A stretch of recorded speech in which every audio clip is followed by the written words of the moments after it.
রাধে রাধে বন্ধুরা, সকলকে শুভ রাধা অষ্টমীর শুভেচ্ছা। সকাল সকালে স্নান করে নিয়ে এই যে এখন আমি মালা গাঁথতে বসে গিয়েছি। আর এই হলো আমার গপু আর বৌদিদের গপুটা।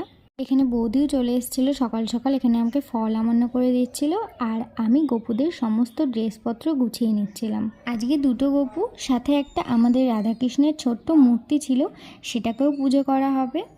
তারপর এখানে লুচি করার জন্য ময়দাটাকে আমি ভালো করে মাখিয়ে নিচ্ছিলাম, আর বৌদি এদিকে সব কিছু বেলাবেলি করে দিচ্ছিল আর আমি এখানে লুচিগুলো ভাজছিলাম। তারপর লুচি ভাজা কমপ্লিট হওয়ার পর এখানে সুজিটাও বৌদি করে নিচ্ছিল।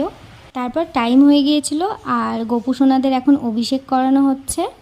অভিষেক করাতে যা যা লাগে, টক দই, ঘি, মধু সব কিছু দিয়ে এখানে অভিষেক করানো হচ্ছে। প্রথমে বৌদি করে নিয়েছিল, তারপর আমি করিয়ে নিয়েছিলাম।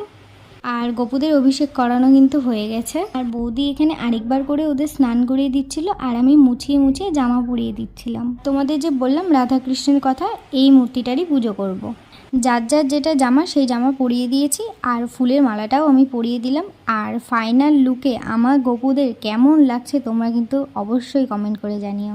আর রাধা অষ্টমী যেহেতু দুপুর 1টার মধ্যে ছেড়ে যাবে, আমরা তো অনেক টেনশনে পড়ে গিয়েছিলাম যে টাইম মতো ঠিকঠাক করে সব কিছু জোগাড় করতে পারবো কিনা, কিন্তু আমাদের গপুদের আশীর্বাদে দেখো সব কিছু ঠিকঠাক টাইম মতো জোগাড় করে নিয়েছি। তারপর এটা পুজোর শেষে মানে গীতা পড়ার সময় ভিডিওটা করেছি, কারণ পুজোতে এতটাই মগ্ন ছিলাম যে ভিডিওর কথাই ভুলে গেছি। তারপর যাই হোক ঠাকুরকে প্রসাদ